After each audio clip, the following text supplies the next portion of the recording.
Sveiki, esu Mantas Žalkauskas, patyriminių mokymų treneris ir fasilitatorius ir kviečiu Jūs į žygį.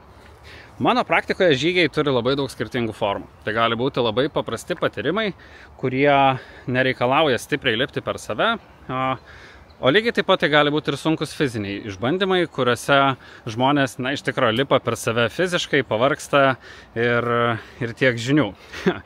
Jums noriu pasiūlyti šitų dviejų dalykų miksą.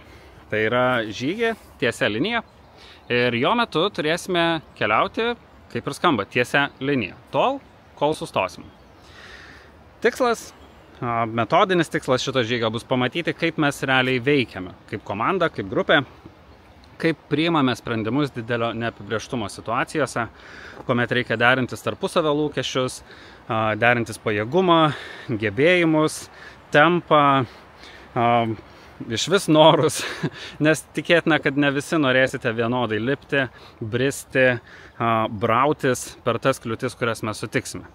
Jūs darysite dalykus, jūs eisite, o aš jums padėsiu tai apžvelgti. Kaip jūs kaip grupė veikiate, kokias funkcijas ir disfunkcijas patiriat, padėsiu jums tyrinėti, kokie elgesiai jums atrodo svarbus ir kokių elgesių iš tikrųjų norėtumėt atsisakyti.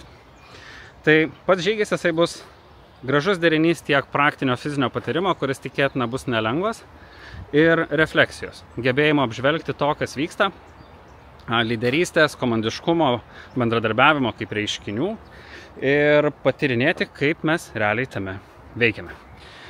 Jeigu šitas formatas jums yra įdomus, čia tokiais bendrais bruožais iš to, ką žinau apie jūs dabar papasakojau, tai pasikalbėkime plačiau. Tiek apie galimą starto vietą, tiek apie lūkesčius, galbūt refleksijos taškams.